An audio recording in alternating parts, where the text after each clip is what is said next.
మీ కలలన్నీ సాకారమైన చోట తెల్లాపూర్లో వజ్ర west city. ORR exit 2కి 2, ఫైనాన్షియల్ డిస్ట్రిక్ట్ కి 10 నిమిషాల దూరంలో. 17 ఎకరాల్లో 78% ఓపెన్ స్పేస్, 38 ఫ్లోర్లు, 6 టవర్లు, 2.5, 3, 4 బెడ్రూమ్ ఫ్లాట్స్. కావలసినంత greenery, mega club house, roof top pool. Complete family life కోసం మీ ఫ్లాట్ ఈ రోజే బుక్ చేయండి. Contact number 9589587379. Vajra for better living. Welcome to special debate. Tirumala లడ్డూలో కల్తీ జరగకపోయినా కూడా కల్తీ జరిగిందని నానా రభస చేయటం మాత్రమే కాకుండా మా పార్టీ నేతలను టార్గెట్ చేసి మరి దాడి చేస్తుంది అనేటువంటిది వైసీపీ వాదన.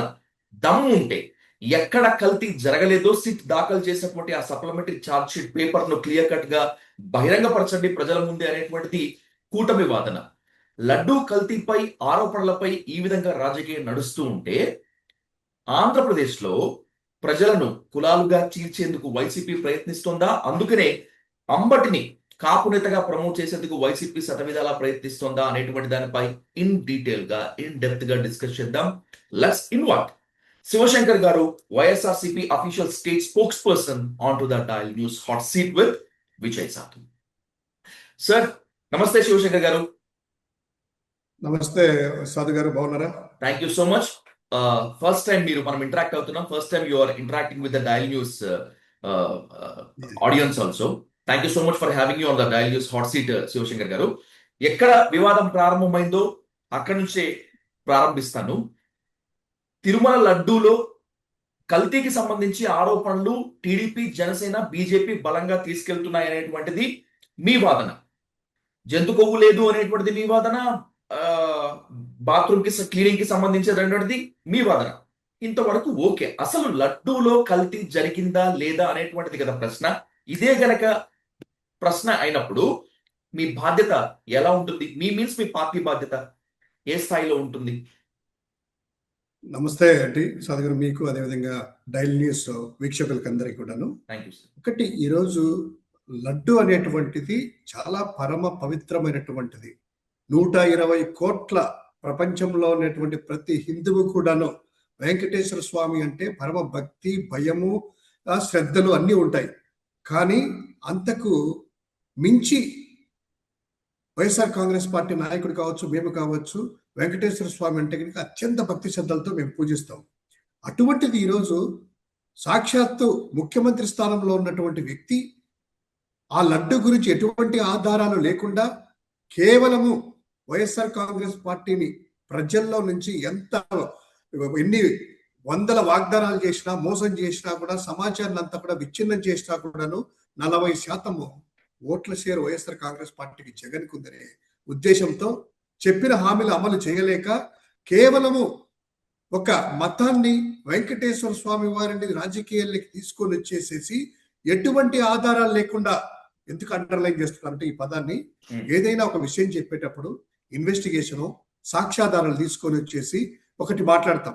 అటువంటిది ముఖ్యమంత్రి స్థానంలో ఉన్నటువంటి వ్యక్తి జస్ట్ ఒక రిపోర్టును పట్టుకొని ఏదో రిపోర్ట్ వచ్చిందని చెప్పి తనకు తానే ఊహించుకొని మొత్తం అంతా వెంకటేశ్వర స్వామి ప్రసాదానికి జంతువుల కొవ్వు కలిసిందని, పంది కొవ్వు కలిసిందని, యానిమల్ ఫ్యాట్ చేపల నూనె కలిసిందనేసి ఒక నిరాధార ఆరోపణలు చేసేసి ప్రపంచంలో ఉన్నటువంటి హిందువులని హులక్కిపడేట్టుగా చేసినటువంటి ఈ చంద్రబాబు నాయుడు గారు, ఆయన వెంకటేశ్వర స్వామి అంటే భయం ఉందంటారా? భక్తి ఉందంటారా? కేవలం రాజకీయాల కోసము వ్యవస్థలన్నీ వాడుకునేదే కాక ఈరోజు వెంకటేశ్వర స్వామి వారిని లడ్డునే స్వయంగా వాడుకున్నారంటే ఆయన యొక్క ఆలోచన ఎటువంటి క్రిమినల్ మైండ్ ఒక్కసారి మనం అందరం ఆలోచన చేసుకోవచ్చు. ఎందుకంటే దీన్ని ఒకటే చెప్తానండి, లడ్డూలో కల్తీ జరిగిందా లేదా అనేటువంటిది 2 అంశాలు. ఒకటి, సిబిఐ సిట్ ఏదైతే ఛార్జ్ షీట్ రీసెంట్ గా 1వ తారీఖున ఫైల్ చేసిందో నెల్లూరు కోర్టులో, ఏసీబీ కోర్టులో, అందులో పబ్లిక్ లో అందరికి కూడాను ఆ యొక్క డాక్యుమెంట్ షేర్ అయింది. మీకు కూడాను ఆ డాక్యుమెంట్ చూసి ఉంటారు. అందులో ఎక్కడా కూడాను వాళ్ళు చెప్పినట్టు జంతువుల కొవ్వ, లేకపోతే కనుక పంది కొవ్వు, అదేవిధంగా చేపల నూనె ఎక్కడా కూడా లేదు అనేటువంటి ఛార్జ్ షీట్ లో చెప్పినా కూడా పదే పదే చెప్పి ఇప్పుడు అంతకు మించి దిగసారి దిగజారి దేవుడు అంటే భయం లేకుండా, భక్తి లేకుండా ఫ్లెక్సీలు అంతా కూడా విచ్చలవిడిగా అన్నోన్ నేమ్స్ తో కూడా ప్రతి నియోజకవర్గంలో ఊర్లో ఫ్లెక్సీలు కట్టించేసేసి 68 లక్షల జంతువులకు కలిసింది అంతా లడ్డులంతా కూడా చెప్పించేసేసి తర్వాత ఇంత దారుణంగా వేసేసి ఈ రోజు జగన్మోహన్ రెడ్డి గారు కావచ్చు, అదే విధంగా మీలాంటి చదువుకున్న మేధావులు కావచ్చు, విజ్ఞులు కావచ్చు, ఎక్కడా కూడా సిబిఐ ఛార్జ్షీట్లో లేదు కదా అనేటువంటి క్వశ్చన్ మార్క్ వేస్తే ప్రజల్లో ఆయన పరపతి దిగజారిపోయి హిందువులంతా కూడాను ఒక్కసారి ఊపిరి పీల్చుకున్నారు. అయ్యమ్మయ్య, చంద్రబాబు చేసినటువంటి ఈ యొక్క మాటలతో జంతువుల కొవ్వు లేదని సిబిఐ స్వయాన అత్యున్నతమైనటువంటి దర్యాప్తు సంస్థ చెప్పింది. అదే విధంగా ల్యాబులు కూడాను నార్మల్ ఏదో హెరిటేజ్ ల్యాబో, సంఘం ల్యాబో, ఇంకొక ల్యాబోగా చెప్పింది కూడాను. ఎన్డీడీబీ, ఎన్డీఆర్ఐ, కేంద్ర ప్రభుత్వ అధీనంలో ఉన్నటువంటి హర్యానా, అదేవిధంగా గుజరాత్ లో ల్యాబులు చెప్పాక మీతో సహా, నాతో సహా అందరం కూడాను ఆ లడ్డూని, ఆ ఖ్యాతిని అనవసరంగా ఇలా అన్నాము. అమ్మయ్య, ఈరోజు ఏమీ లేదనేటువంటి ఊపిరి పీల్చుకున్నటువంటి తరుణంలో ప్రజల్లో పలచన చేసి ఏ విధంగా అయినా కూడా ఆయన ఎంచుకున్నటువంటి మార్గం చూడండి. వైఎస్ఆర్ కాంగ్రెస్ పార్టీని హిందూ వ్యతిరేక ముద్ర వేయాలి, జగన్మోహన్ రెడ్డి గారిని హిందూ వ్యతిరేక వేయాలి, హిందువులకి ఆ మతాలని, మత విశ్వాసాలనంతా కూడాను జగన్మోహన్ రెడ్డి గారు పాటించాలని ఏదో విధంగా. ఎందుకంటే ఎలక్షన్స్ లో ఆయనకి ఏం లేవండి, అన్ని అస్త్రాలు వాడారు, ఇంకా కులము సంబంధించిన వాడారు. ఇప్పుడు ఏకైక మిగిలినటువంటి అస్త్రం ఏంటంటే మతం మీద దాడి చేయడమే, దేవుని రాజకీయాలు తీసుకోవడమే. దానికోసమే ఒక అడుగు స్టెప్ దిగేసి ఇంకా బాత్రూమ్ లో కడిగినటువంటి హార్పిక్ అని కలిసిందంటారండి. వినడానికి చాలా బాధగా, భయంగా, ఆ పేరు వింటేనే దేవుడి పేరు, ఏదైనా దేవుడు ఎవరైనా తిట్టినా ఇంకో విధంగా అన్నా కూడాను మన హిందువుల్లో ఎలా అవుతుందంటే ఆ సెంటిమెంట్, ఎమోషన్, ఒక బాధ, ఒక భయం అన్ని ఉంటాయి. ఈరోజు హార్పిక్ బాత్రూములు కడిగేటువంటిది లడ్డూలు వేస్తారా? కనీసం మీ ఊహకైనా అందుతుందండి? మనిషి అనేవాడు ఎవడైనా మీరు చెప్పింది ముమ్మాటికి వాస్తవమే. ఎందుకంటే తిరుమల లడ్డు కల్తీ ఆరోపణలకు సంబంధించి ఎప్పుడైతే ఆరోపణలు వచ్చాయి 24లోనే దీంట్లో జంతు కొవ్వు అవశేషాలు కలిపారు అన్నది బలంగా చెప్పింది చంద్రబాబు నాయుడు గారు, లోకేష్ గారు, పవన్ కళ్యాణ్ గారు. పవన్ కళ్యాణ్ గారు అయితే దీక్ష చేసి ఏకంగా మెట్లు కడిగింది మనం చూసాం. Okay, no doubt. ఇప్పుడు వాళ్ళు కొంత మాట మార్చిన మాట కూడా వాస్తవమే, నో డౌట్. దీన్ని ఖచ్చితంగా ఖండించాల్సిందే. But I wanna ask you one straight question. I need a stringent also. CBI దాఖలు చేసినటువంటి ఆ సప్లిమెంట్ ఛార్జ్ షీట్ లో జంతు కొవ్వు లేదు అన్నమాట వాస్తవమే, కానీ కల్తీ లేదు అని ఎక్కడా కూడా చెప్పలేదు. కానీ మీ వైసీపీ అన్ని చోట్ల మాకు క్లీన్ చిట్ ఇచ్చేసింది, సిబిఐ సిట్ క్లీన్ చిట్ ఇచ్చేసింది, సుప్రీంకోర్టు వర్డిక్ట్ పూర్తిగా వచ్చేసింది, వైసీపీ హయాంలో టీటీడీ బోర్డుకి ఎలాంటి మరక లేదు అని చెప్పుకుంటున్నారు. నిజమేనా ఇది? ఇలా చెప్పుకోవడం కరెక్టా? 100% అక్షర సత్యం. ఏదైతే వైఎస్ఆర్ కాంగ్రెస్ పార్టీకి, జగన్ గారికి దీంట్లో లేదని, అదే విధంగా రెండవది జంతువుల కొవ్వు లేదు, పంది కొవ్వు లేదు అనేటువంటిది వాస్తవమే. ఒకవేళ ఏదైనా ఉంది అంటే ఎవరు దానికి జవాబు చెప్పాలి? చంద్రబాబు నాయుడు సమాధానం చెప్పాలి, కూటమి ప్రభుత్వం సమాధానం చెప్పాలి. ఎందుకంటే వాస్తవం నేను చెప్తానండి, కొంచెం వీక్షకులకు కూడా చాలా ప్రజలకు అర్థం కావాల్సింది. ఎప్పుడండి ఇది జరిగినటువంటిది? ఎప్పుడు? కూటమి ప్రభుత్వం ఏర్పడిన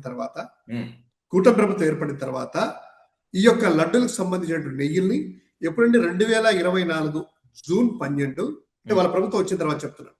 జూన్ 12, జూన్ 21 తారీఖు, జూన్ 25 తారీఖు, జూలై 4 తారీఖున 4 లోడ్ల నెయ్యి వచ్చిందండి. 4 లారీల కంటైనర్స్ నెయ్యి వచ్చింది.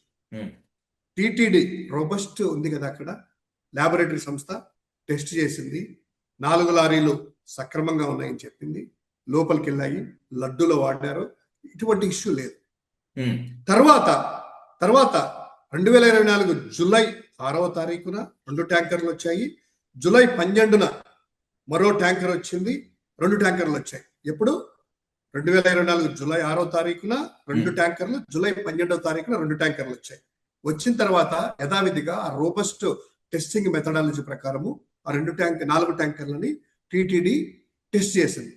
టెస్ట్ చేస్తానే ఇందులో వచ్చేసేసి కల్తీ ఉంది, అంటే ప్యూర్గా లేదు అనేటువంటిది ఆ పరీక్షల్లో ప్రమాణాలకు ఏదైతే ఆ క్వాలిఫికేషన్స్ తర్వాత పెడతారు కదా, ఆ యొక్క మీట్ స్పెసిఫికేషన్స్ మీట్ కాలేదు ఇది అనేటువంటిది. అంటే ఇమీడియట్ గా టిటిడి వాళ్ళు ఈమెయిల్ చేశారు ఆ కంపెనీకి, మీరు పంపిన 4 లాటరీలు అని. ఎప్పుడు కూటమి ప్రభుత్వం ఏర్పడిన తర్వాత 4 లోడ్లు సక్సెస్ అయినాయి. జూలైలో వచ్చిన 4 ట్యాంకర్లకి ఎనికి పంపించారు. ఎనికి పంపించిన తర్వాత ఏమని అంటే వాటికి సంబంధించిన ఈమెయిల్స్ అన్ని కూడా టీటీడీ పంపించారు. అవి కూడా ఛార్జెస్ షీట్లో పెట్టారు కదా. తర్వాత ఆ తిప్పి పంపిన ట్యాంకర్లు జూలై 22వ తారీఖున తెల్లవారుజామున జూలై 22వ తారీఖు 2024 తెల్లవారుజామున కాళహస్తి సంబంధించిన శ్రీకాళహస్తిలో రాఘవేంద్ర స్టోన్ క్రషర్ అంటే వైష్ణవి డైరీకి 2 కిలోమీటర్ల దూరంలో రాఘవేంద్ర స్టోన్ క్రషర్ దగ్గర వాటిని స్టాక్ పెట్టి హాల్ట్ చేసేసి మళ్ళీ రిటర్న్ వెళ్ళిపోయినాయి. దొడ్డిదారిలో మళ్ళీ అవే 4 ట్యాంకర్లు రిటర్న్ వెళ్ళేసి టీటీడీలో వాడారు. సిబిఐ ఛార్జ్ షీట్ 2 రోజులు అక్కడ స్టోర్ చేసి మళ్ళీ వాటినే తిరుమలకి పంపించారు, యూజ్ చేశారు. ఎస్, మళ్ళా వాటినే పంపించేసింది, దొడ్డిదారిని పంపించారు. అంటే ఆ అవశేషాలు ఉన్నటువంటిది ఈ కేసుకు మూలం ఏందండి? కల్తీ జరిగిందని చెప్పడానికి ఆ లారీలో వచ్చినటువంటి శాంపిల్స్ తీసుకోవడం వల్లనే కదా ఇదంతా కూడాను. ఆ శాంపిల్స్ లారీ వల్లనే కదా ఇదంతా ఎంటైర్ ఎపిసోడ్ కి కారణమైనటువంటిది. ప్రధానమైన కారణం ఎప్పుడు? ఆ జూలైలో జరిగినటువంటి 22వ తారీఖు జరిగిన లోడే కదా. 2000 అది వాళ్ళ ప్రభుత్వం వచ్చిన తర్వాతనే కదా. అంతకుముందు 4 కంటైనర్లు క్లియర్ అయినాయి కదా. ఈ 4 కంటైనర్లే కదా ఇలా జరిగింది. అంటే ఇప్పుడు ఎవరు చెప్పాల్సిన సమాధానము? చంద్రబాబు వచ్చిన తర్వాతనే ఈ యొక్క ప్రధానమైనటువంటి ఈ యొక్క కల్తీ జరగడానికి జరిగిందనేటువంటిది ఆయన ప్లేస్ లో. ఇక రెండవది కల్తీ కేసుకు మూలమైనటువంటి ఆ యొక్క దీనికి సంబంధించింది ఆ ఫెయిల్ కావడంతో ఎన్నిక పంపించిన దాంట్లో ఆ 4 ట్యాంకర్లు జూలై 25, 2024 టీటీడీ గోడనికి ఎనికి పంపారని చెప్పి మే 5వ తారీఖున 2025లో దాఖలు చేసిన మొదటి ఛార్జ్ షీట్ లో మళ్ళీ వాడారని చెప్పింది. Charge sheet first charge sheet వేసినటువంటి 2025 మే 5వ తారీఖున ఛార్జ్ షీట్ లో సిబిఐ సిట్ క్లియర్ గా పేర్కొంది. రిటర్న్ చేశారు, అయ్యే వాడారు. చంద్రబాబు టైంలో ట్యాంకర్లు వచ్చాయి, వాటిని టెస్ట్ చేశారు టీటీడీ, కల్తీ ఉందని చెప్పారు. అవి కాళహస్తి వరకు వెళ్ళాయి. వైష్ణవ డైరీకి 2 కిలోమీటర్ల దూరంలో రాఘవేంద్ర స్టోన్ క్రషర్ దగ్గర మళ్ళీ వాటిని దొడ్డిదారులు పంపించారు. ఆ నెయ్యిని వాడారు అని సిబిఐ సిట్ ఛార్జ్ షీట్ వేసినటువంటి ఫస్ట్ ఛార్జ్ షీట్ లో మే 5, 2025లో క్లియర్ గా పెంచింది. ఎప్పుడు ఎవరండి? చంద్రబాబు కాదా దానికి కారణం? చంద్రబాబు హయాం కాదా? ఎవరు సమాధానం చెప్పాలి? కల్తీ జరిగిందా? ఎవరు బాధ్యులని? ఇక రెండవది తర్వాత ఇవన్నీ కూడాను ఉంది అని చెప్పి ఆ 4 ట్యాంకర్లను ఏదైతే ఉంది కదా, ఆ జూలై 25, 2020 రిజెక్ట్ చేసిన 4 ట్యాంకర్లను డైవర్ట్ చేసి జూలై 27వ తారీఖున రాఘవేంద్ర దగ్గర పార్క్ చేశారు సిబిఐ సిట్. తర్వాత 4 ట్యాంకర్లు కూడా దొడ్డిదారిలో తిరిగి మళ్ళీ టీటీడీకి వచ్చాయని, వాటిని లడ్డూ ప్రసాదంలో వాడారని కూడా సిట్ తాజాగా ఫైనల్ సప్లిమెంటరీ ఛార్జెస్ షీట్ 23వ తారీఖు జనవరి 2026 ఆ పేజ్ నెంబర్ 44లో చెప్పింది. ఇప్పుడు ఎవరు సమాధానం చెప్పుకోవాలి? పేజ్ నెంబర్ 44లో సప్లిమెంటరీ ఛార్జెస్ షీట్ లో ఫైనల్ ఛార్జెస్ షీట్ లో ఎన్నికి వెళ్ళాయి, చంద్రబాబు టైంలో దొరికాయి. ఇప్పుడు క్లియర్ గా ఒకటే అండి, మనం ఆలోచన చేసుకోవాల్సింది ఎప్పుడు జరిగాయి, టెండర్ ఎప్పుడు పిలిచినా కూడా ఈ లారీలు ఎప్పుడు వచ్చాయి? చంద్రబాబు హయాంలో వచ్చాయి. రిజెక్ట్ అయింది చంద్రబాబు టైంలో. వాటిని మెయిల్ ద్వారా కన్ఫర్మ్ చేసింది చంద్రబాబు టైంలో. మళ్ళీ వాటిని ఎన్నికి తీసుకొని వచ్చి వాడింది ఎక్కడ? చంద్రబాబు టైంలో. ఇప్పుడు ఏదైనా కూడా చంద్రబాబు కదా దీనికి బాధ్యుడు. చంద్రబాబు కదా బాధ్యుడు. టెండర్లకు సంబంధించి నియమ నిబంధనలు సడలింపు, దాంతో పాటు పర్చేసింగ్ కమిటీలో ఈ నెయ్యికి సంబంధించినటువంటి దానికి మతలబులు అవకతవకలు జరగటానికి బీజం పడింది వైవి సుబ్బారెడ్డి గారి హయాంలో అనేటువంటిది కూటమి బలంగా చెప్తోంది. అసలు ఎందుకు సడలించారు ఏంటి అనేటువంటిది వాళ్ళ సూటి ప్రశ్న. దానికి సమాధానం చెప్పగలరా? ఖచ్చితంగా అండి. ఇప్పుడు టెండర్ డాక్యుమెంట్ వేసేటప్పుడు పర్చేసింగ్ కమిటీ అనేటువంటిది ఒకటి ఉంటుందండి. పర్చేసింగ్ కమిటీ టీటీడీలో ఎక్కడైనా కూడాను ఆ కమిటీ ఏంటంటే బేస్డ్ ఆన్ డిమాండ్ని బట్టి ధర మినిమం ప్రైస్ ఎంత ఉండాలి, ఎన్ని లోట్లు కావాలి, ఎక్కడి నుంచి కావాలి, కండిషన్, కాంపిటేటివ్ ప్రైస్ ఎలా వస్తుంది, క్వాలిటేటివ్ ఎలా వస్తుంది, క్వాంటిటివ్ ఎలా అనేటువంటిది చూసుకొని చేస్తారు. ఈ పర్చేసింగ్ కమిటీలో టీటీడీ ఏదైతే నియమించిందో పర్చేసింగ్ కమిటీలో సుబ్బారెడ్డి గారు చైర్మన్ గా ఉన్న ఏదికి బోర్డుకి ఈ పర్చేసింగ్ కమిటీకి వచ్చేసేసి వేమిరెడ్డి ప్రశాంత్ రెడ్డి గారు, ఇప్పుడు తెలుగుదేశం పార్టీకి సంబంధించిన ఎమ్మెల్యే, తర్వాత పార్థసారథి గారు, కొలుసు పార్థసారథి గారు ప్రజెంట్ వచ్చేసి మంత్రిగా ఉన్నారు, ప్రసార శాఖ మంత్రిగా, సమాచార ప్రసార శాఖ మంత్రిగా ఉన్నారు.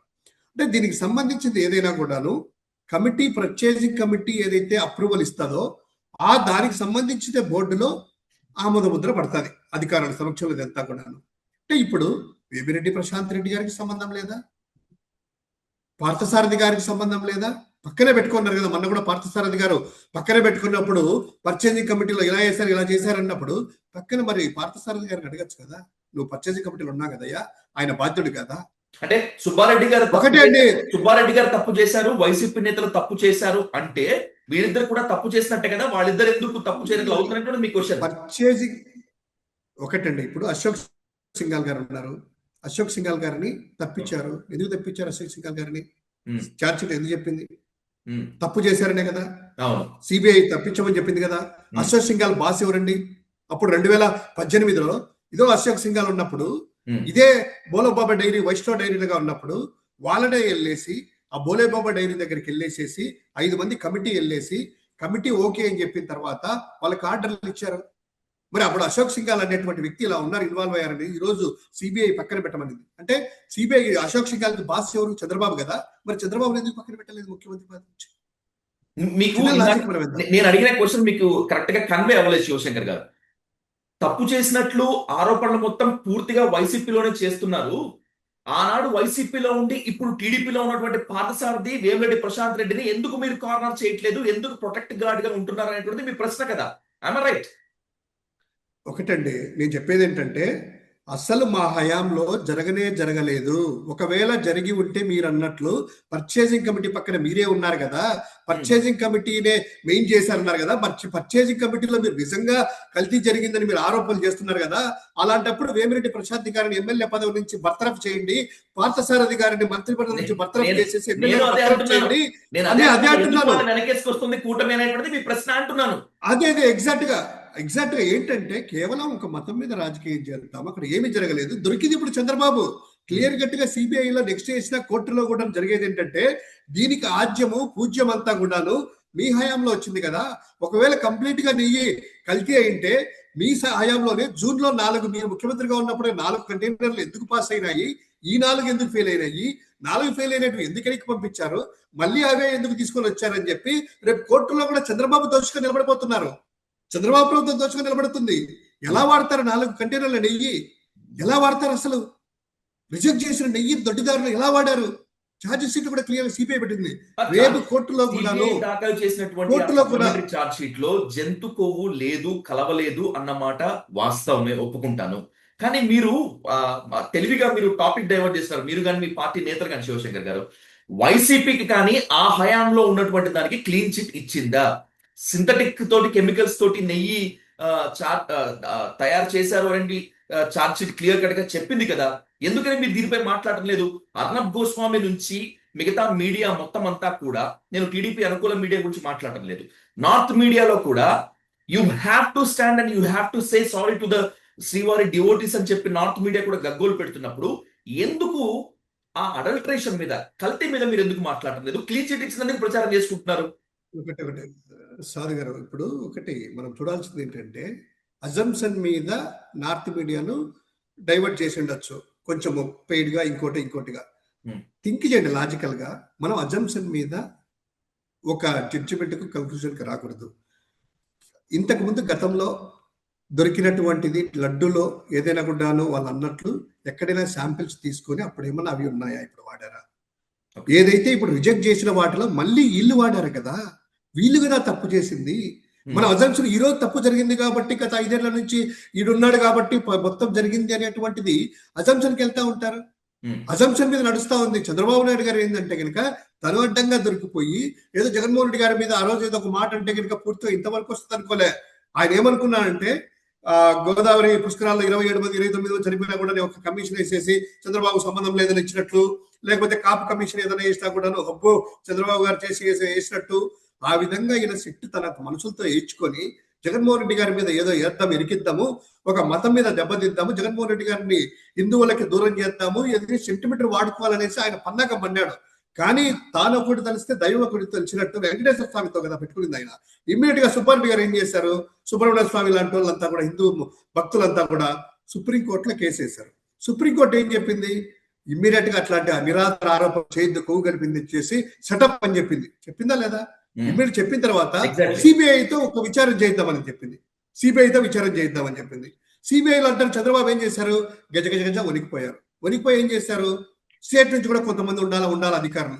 సిబిఐ పర్ఫెక్ట్ గా చేసినప్పుడు స్టేట్ నుంచి అధికారులు ఎందుకు అడుగుతారు? అక్కడే డొలతనం బయటపడలేదా? ఇమ్మీడియట్ గా ఇద్దరు యాడ్ చేశారు వాళ్ళు. దీనికి సుప్రీంకోర్టు పసిగట్టి ఇదేదైనా తారుమారు జరిగే అవకాశాలు ఉన్నాయని చెప్పి సిబిఐ డైరెక్టర్ ని స్వయానా మీద మానిటర్ చేయండి అని చెప్పారు. సిబిఐ డైరెక్టర్ స్వయానా మానిటర్ చేయడం వల్ల, సిబిఐలో కొంతమంది సభ్యులు ఉండడం వల్ల ఈ రోజు విచారణ అనేటువంటిది వెళ్ళేసి ఎన్డీడీపీ ఎన్డీఆర్ఐ రిపోర్ట్లన్నీ కూడా క్లియర్ గా వచ్చి ఈ రోజు అనిమల్ ఫ్యాట్ జరిగింది, జంతు మాంసం కొవ్వు, అదే విధంగా పంది మాంసం కొవ్వు లేదా చేపల్లోనే కలవలేదని చెప్పి హిందువులకి ఒక క్లీన్ చిట్ ఇచ్చేసి భక్తులకి అందరికి కూడా హిందూ మతాన్ని 4 అంచెలు కొంచెం కింద పడిపోయిన దాన్ని కొంచెం తీసుకొని వచ్చారు. అయినా కూడా వీళ్ళు రాజకీయం చేస్తామంటే ఎవరైనా అండి కనీసం మానవత్వం ఉన్నవాడు, హిందూ మతం అనే నమ్మకం మీద ఉన్నాడు. నిజంగా అలాంటి ఆరోపణలు నిరాధార ఆరోపణలు చేసినప్పుడే వాళ్ళు సగము క్షమాపణలతో కుల్లి చేస్తారు, క్షమాపణలతో కుల్లి. అటువంటి వాళ్ళు బయటికి వచ్చి ఇంకో 4 అడుగులు వేసేసి ఇంతకంటే ఇంకేం దిగజారుతారు అనుకున్నప్పుడు ఇది చాలా సెన్సిటివ్ కంటెంట్, ఇది చాలా సెన్సిటివ్ ఇష్యూ. హిందువుల మనోభావాలతో, ఎస్పెషల్లీ తిరుమల శ్రీవారి మనోభావాలతో ముడిపడిన అంశం కాబట్టి చాలా తక్కువగా స్పందించండి అని సుప్రీంకోర్టు చెప్పినప్పటికీ కూడా అన్ని రాజకీయ పార్టీలు, టీడీపీ, జనసేన, మీ పార్టీ వైసీపీతో మిగతా వాళ్ళందరూ మాట్లాడుతున్నారు, ఎవరికి తోచినట్టు వాళ్ళు చెప్తున్నారు. ఇది విచారకరము, దుర్మార్గం కూడా శివశంకర్ గారు. The main point is CBI SIT supplementary charge sheet దాఖలు చేసినప్పటికీ కూడా దీంట్లో ఇంకా తప్పు చేసిన వాళ్ళు బయటికి రావాలి, తీసుకువస్తాను అనేటువంటి ఉద్దేశంతో ఏకసభ్య కమిషన్ వేయబోతోంది కూటమి సర్కార్. ఏకసభ్య కమిషన్ ఆ విచారణలో భాగంగా రాబోయేటువంటి రోజుల్లో వైసీపీని దోషిగా తేల్చితే ఏంటి మీ సమాధానం? ఆ ఏకసభ్య కమిషన్ పైన మీ కామెంట్ ఏంటి? ఒకటే అండి, ఇది జనాలకందరికీ ఈరోజు అర్థమైపోయింది. పూర్తిగా తెలుగుదేశం వాళ్ళకు కూడాను అర్థమైపోయింది. దాని గురించి ఆయన బిల్లముఖం వేసేసి 8 మంది మంత్రులతో 3 పార్టీ అధ్యక్షులు కలిసేసేసి ఒక ప్రభుత్వ వేదిక మీద ప్రెస్ మీట్ పెట్టినటువంటి దాఖలాలు ఈ దేశంలో లేవు. ఇమ్మీడియట్గా ఏదైనా ఎమర్జెన్సీ వచ్చినప్పుడు ఆ రేంజ్ లో ప్రెస్ మీట్లు పెడతారు, కానీ ఎక్కడా లేరు. ఈ రోజు వాళ్ళకి పరపతి పడిపోయింది. మీరు అన్నట్టు ఏకసభ్య కమిషన్ ఆయన వేస్తారు, ఏకసభ్య కమిషన్. ఎందుకంటే సిబిఐ ఆయన నమ్మకం లేదు, సుప్రీంకోర్టు మీద నమ్మకం లేదు, ఆయనే ఒకటి. ఇప్పుడు ఎవరెవరు వేస్తారు నాకు తెలిసి ఏబిఎన్ రాధాకృష్ణ, వెంకటకృష్ణ, తర్వాత టీవీ5 బిఆర్ నాయుడు, లేదు sir, TV five B R Naidu, TV five Samba, TV five Murthy, Mahavamsi, వీళ్ళతో కమిషన్ వేసేసి రామోజీరావు గారి అబ్బాయి కిరణ్ ని వీళ్ళతో వేసేసి ఒక రిపోర్ట్ అనేటువంటి తయారు చేస్తారు. ఎందుకంటే కనుక వాళ్ళే అన్నారు, వాళ్ళే ఒక ట్రయల్ నిర్వహిస్తున్నారు. ఈ ఆంధ్రజ్యోతిలో ఒక ఐటము, మహాన్యూస్ లో ఒక ఐటము, ఏబిఎన్ లో ఒక ఐటము, ఆంధ్రజ్యోతి ఒకటి, టీవీ5 ఒకటి, వీళ్ళందరూ కూడా ఎట్లా అని పాప సిబిఐలకు ఏం తెలియదు, వాళ్ళు చదువుకుని శివశంకర్ గారు సాక్షులు మాత్రం వాస్తవాలు లేదు. ఒకటి సార్ మీరు గమనించండి ఒకసారి అన్న, జగన్మోహన్ రెడ్డి గారి మాటలు మాట్లాడగాని, సాక్షులు కానీ, హిందూ మనోభావాలకు కానీ, ఆ తిరుపతి లడ్డు గురించి కానీ ఎక్కడైనా కూడా దాన్ని ప్రతిష్ట పెంచే విధంగా మాట్లాడుతున్నాం. కానీ మరి జగన్మోహన్ రెడ్డి గారు అన్నిండొచ్చు, చంద్రబాబు టైంలో అయిందా, 2018లో కూడా ఉంది కదా, చంద్రబాబే కలిపాడు జంతుకు నిండొచ్చు, కానీ అన్నాడు. ఎందుకు? మా నాయకుడు చెప్పేది అసలు అలాంటి కలిసే అవకాశం లేదయ్యా, రోబస్ట్ మెకానిజం ఉంది, మా హయాంలో కూడా టెస్టింగ్ టూల్స్ కూడాను పర్ఫెక్ట్ గా ఉంది. ఆ టెస్టింగ్ టూల్స్ ద్వారా అక్కడ వెళ్ళి ఏదైనా కూడా చిన్నది ఉన్నా కూడాను ఆ యొక్క డిటెక్ట్ అవుతాయి, వాటిని వాడము. ఇంత పకడ్బందీగా రోబస్ట్ టెక్నాలజీ వాడి మనం వాడుతున్నప్పుడు ఏదో రాజకీయం కోసం వెంకటేశ్వర స్వామిని వాడుకోవద్దని జగన్మోహన్ రెడ్డి గారు ప్రెస్ మీట్ వినండి, 2 సార్లు పెట్టిన విషయంలో ఆయన కూడా వేయచ్చు, బురద చల్లచ్చు వాళ్ళ మీద, కానీ వేయలేదు. హిందూ మనోభావాలు దెబ్బతిన్నాయి. మీరు అన్నట్టు సెంటిమెంట్, ఎమోషన్స్ ఇవన్నీ అంతా కలగొరికినటువంటిది. భక్తి, భయము, ఇదే శ్రద్ధ, ఇవన్నీ కూర్తేనే హిందూ మతం. ఆయనలాగా రాజకీయాలు అనేటువంటిది లేదండి. ఈ రోజు ఇంత మాట్లాడుతున్నా కూడా మనసులో ఎక్కడో ఒక భయము, బాధ, ఎక్కడో హిందూ మతం గురించి ఇలా మాట్లాడుతున్నాం, ఇంత జరుగుతుంది అన్నట్టు భయంతోనే మన ఇద్దరు డిబేట్ కూడా చేస్తున్నాం. ఫ్రీగా చేయట్లేదు. ఆ పదం వాడేటప్పుడు ఎంత బాధ, జంతు కొవ్వు అనేటువంటి అదే కదా, ఎవరికి తోచినట్టు వాళ్ళు కథనాలు చెప్తున్నారు, ఎవరికి తోచినట్టు వాళ్ళు మాట్లాడుతున్నారు. ఇది హిందువుల మనోభావాలను, శ్రీవారి భక్తుల మనోభావాలను పరిగణలోకి తీసుకోవట్లేదు అనేటువంటిదే బాధ. కలిపిన తర్వాత తినగలరా, తిన్న తర్వాత బతకగలరా, ప్రసాదం మీదనా అది కాదండి. ఇంకోటి మొన్న నిజంగా ఇలా మాటలు చూస్తా ఉంటే వైష్ణవ భక్తుల్ని చేశారు. వెంకటేశ్వర స్వామి భక్తుల్ని, వైష్ణవ భక్తుల్ని మూఢనమ్మకాలకు ఏదైతే మనం ఉంటామో వాళ్ళందరినీ కూడా నిందలేస్తే వాళ్ళు నమ్మలేదని చెప్పి ఇప్పుడు శైవ భక్తుల మీద వేశారు. అయ్యా శ్రీశైలం మీద ఇలా అంట. రేపు అమ్మవారి శ్రీశైలం శైవ భక్తుల మీద వెళ్ళారు, వైష్ణవ భక్తులు కాదని చెప్పి శైవ భక్తుల మీద వెళ్ళారు. రేపు శైవ భక్తులు కూడా నమ్మకపోతే కనుక అమ్మవారి భక్తుల దగ్గర దుర్గ గుడికి వస్తారేమో, వాళ్ళు నమ్మకపోతే కనుక అప్పన్న భక్తుల మీదకి వెళ్తారేమో. ఇలా పరిస్థితి ఎలా ఉందంటే ఇది కాకపోతే ఇది, ఇది కాకపోతే ఇది, ఏ విధంగా అయినా కూడా జనాలు నమ్మించాలి. జగన్మోహన్ రెడ్డి గారిని వైఎస్ఆర్ కాంగ్రెస్ పార్టీకి హిందూ వ్యతిరేక ముద్ర వేయాలి. ఓన్లీ కేవలం మీద మతం మీద రాజకీయాలకు వెళ్దాం, మనం అన్ని ఎగరకూడదాము, హామీలన్నీ కూడాను ఏది అడిగినా కూడాను. ఇప్పుడు ఏదో ఒక ట్రోల్ అవుతా ఉంది, ఎవరైనా వచ్చేసి సార్ మేనిఫెస్టో అమలు చేయాలి, సూపర్ 6 అంటే ఉండవయా కల్తీ లడ్డుల్లో నెయ్యి జరిగి అది జంతుకోవు కలిసింది అంటారు. ఇంకొకరు వచ్చేసి సార్ ఫీజు రీయింబర్స్మెంట్ లాగా పిల్లలందరూ ఇబ్బందులు పడుతున్నారు, విద్యార్థులు ధర్నా చేస్తున్నారంటే ఉండవయ్యా లడ్డులో పంది మాంసం కొవ్వు కలిసింది అంటారు. ఇంకొకరు వచ్చి అయ్యా అన్నదాతకి ఇవ్వలేదు, రైతులందరూ ఇబ్బంది పడతా ఉన్నారు అంటే ఉండవయ్యా దాంట్లో హార్పీ కలిసింది. ఇంకొకరు ఎవరు వచ్చేసి సార్ ఇది అమలు చేయలేదు, మాకు 1500 రూపాయలు ఇచ్చారు మహిళల కంటే, లేదు ఉండవయ్యా లడ్డూలో వచ్చేసి కెమికల్స్ కలిసాయి. అంటే ఈ విధంగా హిందూ మతాన్ని లడ్డూనే వీళ్ళ ఎజెండాగా తీసుకుని రాజకీయం అనేటువంటి చేస్తున్నారని అందరికీ అర్థమైంది. కాబట్టే ఈ రోజు వాళ్ళకి ఏదైనా కూడాను ప్రజల్లో వ్యతిరేకతని వస్తా ఉంది. Right, as early as possible ఈ లడ్డు కల్తీ ఆరోపణలపై ముగింపు పడాలని మనస్ఫూర్తిగా కోరుకుందాం. Let's end up with one important question Shivashankar garu. Ambati Rambabu గారి ఇంటిపై దాడి జరిగిన తర్వాత, ఆ స్థాయిలో అమానుషం జరిగిన తర్వాత మీ పార్టీ ఎక్కడ ప్రస్తావించాల్సి వచ్చినా కూడా కాపు నేత, కాపు టైగర్, కాపు హీరో అని చెప్పి అంబటి రాంబాబు గారిని ప్రమోట్ చేస్తున్నారు. Note down this word. అంటే ఏంటి, ఎందుకు ఎప్పుడూ లేనిది ఆయన్ని కాపు నేతగా ప్రమోట్ చేయటం? కమ్మలు కాపులు ఇద్దరు కలిసి ఉంటే, కూటమిగా ఉంటే వైసీపీ గెలవటం అసాధ్యమని అనుకోని కమ్మలని కాపులని విడగొడదామనేటువంటిది మీ ప్రయత్నమా అనేటువంటి ఇప్పుడు మీ ముందున్నటువంటి ప్రశ్న. That's my question to.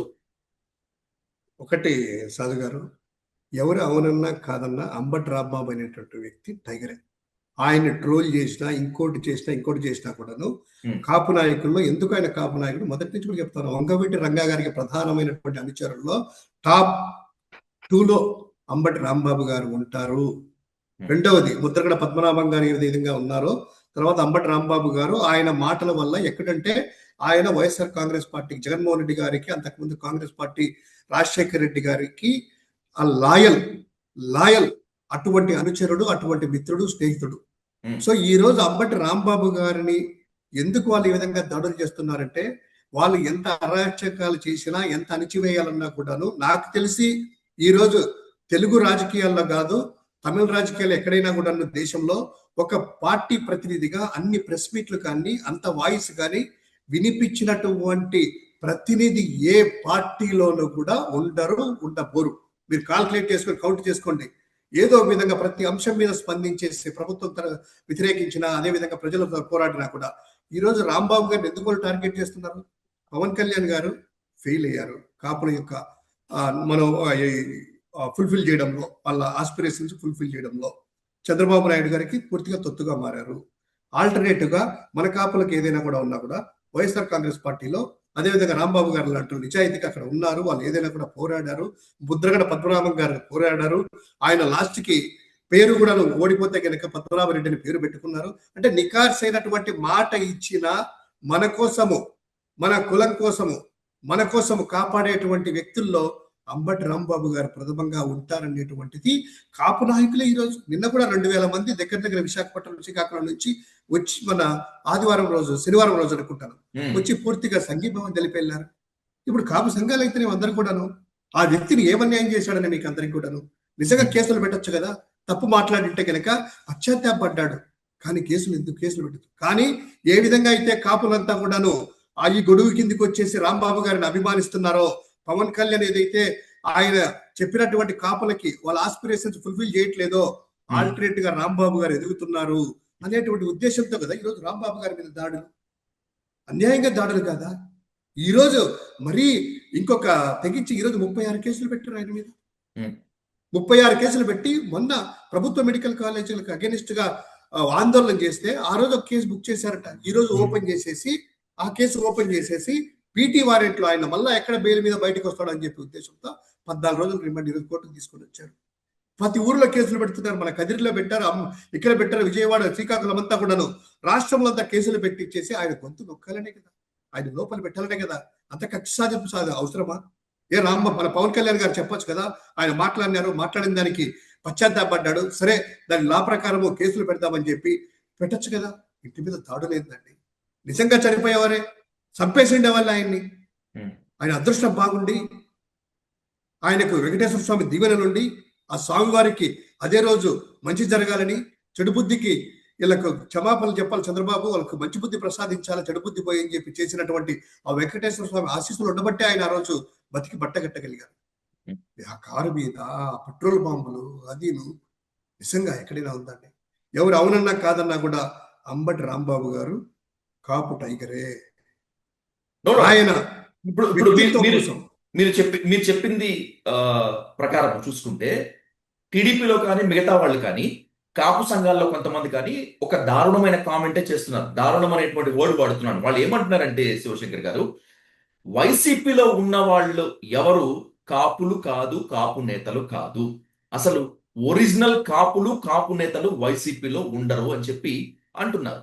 ఎందుకు ఈ పరిస్థితి వచ్చింది? ఎందుకు ఇంత ఇబ్బందిగా ఉంది? అదే కేవలం భయం. అంటే చంద్రబాబు నాయుడుతో శైలి అయితే, ట్రావెల్ అయితే వాడు సొంత కులమైనట్టు. ఎందుకు మొన్న కూడా కొడాలి నాని గారిని, వల్లభనేని వంశీ గారిని కమ్మలే కాదని చెప్పి మనం చెప్పలేదా? అంటే వీళ్ళు చెప్తే కమ్మ కులం అనేది, వీళ్ళు చెప్తేనే కమ్మ కులాలు అవుతారా?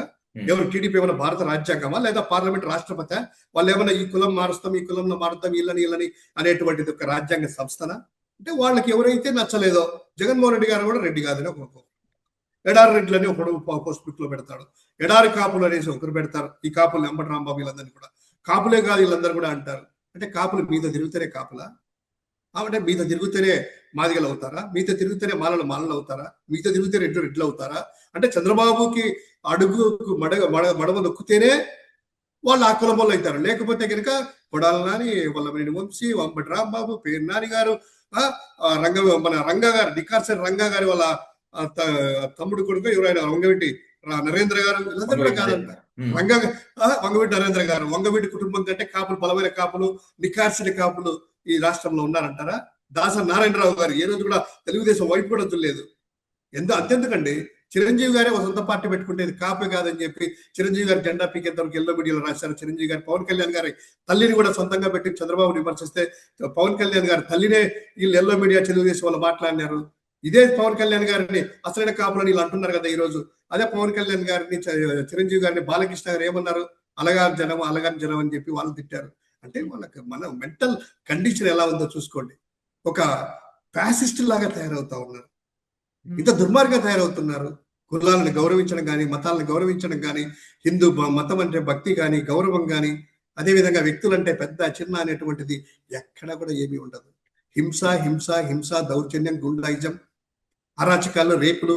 ఇదే యొక్క 2 సంవత్సరాల్లో ఎవరైనా అడిగి మీలాంటోళ్ళు కానీ నాలాంటోళ్ళు కానీ ఒక అనాలిసిస్ చేసుకుంటే ఈ యొక్క 20 నెలల్లో కూటమి ప్రభుత్వం ఏం చేసిందయ్యా అంటే 2 అంశాలు మనకు గుర్తొస్తాయి. ఒకటి వచ్చేసేసి అక్రమ కేసులు పెట్టడము, లోపల జైల్లో పెట్టడం, బయటికి రాకుండా పీటీ వారెంట్ల మీదుగా కొత్త సంస్కృతి. పీటీ వారెంట్లు అనేది కొత్త మంత్రం. తర్వాత రెండోది, మరి ఇప్పుడు గుండాలు తయారు చేసి ఇళ్ల మీద దాడులు చేయడము, మర్డర్లు చేయడము, రేపులు, అసాంఘిక కార్యకలాపాలు చేయడము. ఈ 2 తప్ప ఏదన్నా ఈ రాష్ట్రంలో ఉందండి? పరిపాలన అనేది ఉందా?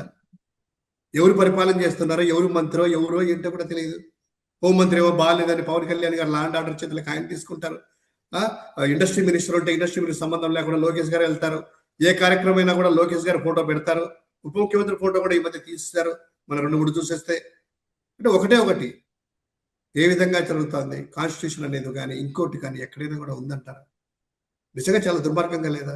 ఒకటి మాత్రం చెప్పదలుచుకున్నామండి, మనం కూడా 5-6 ఏళ్ల కిందట వరకు ఏదైనా ఇన్సిడెంట్ జరిగితే దేశంలో కానీ అన్ని రాష్ట్రాలు ఏమనేటి అంటే, అరే ఏంద్రా ఇది పరిపాలన అంతా కూడా బీహార్ లాగా మారింది, బీహార్ లాగా గుండారాజు ఉంది, బీహార్ లాగా ఉంది. ఇప్పుడు బీహార్ చాలా చక్కగా ఉంది. ఈ దేశంలో అంతా కూడాను సింగిల్ ఎక్కడేం జరిగినా కూడా ఆంధ్రప్రదేశ్ లో పరిపాలన చేస్తున్నారు. ఆంధ్రప్రదేశ్ లో పరిపాలన అనేటువంటిది ఆ యొక్క స్థాయికి మన రాష్ట్ర స్థాయికి దిగజారిపోయింది. ఇప్పుడు కేస్ స్టడీ లైవ్ ఎగ్జాంపుల్, ఎక్కడ ఏం జరిగినా అల్లకొలాలు జరిగినా కూడాను ఏదో మణిపూర్ ఘటనలు అట్లా ఇట్లా అనేవాళ్ళం. ఇప్పుడు ఆంధ్రప్రదేశ్ ఘటన. ఇది ఈ రాష్ట్రంలో సూక్ష్మంగా స్థూలంగా చెప్పుకోవాలనుకుంటే ఇది ఒక్కటి. రైట్ శివశంకర్ గారు, thanks for joining to the debate. మళ్ళీ కూర్చుందాం, మళ్ళీ మనలే మాట్లాడదాం ఆంధ్రప్రదేశ్ రాజకీయ అంశాలపై. Once again thank you much more sir. Thank you. Thank you.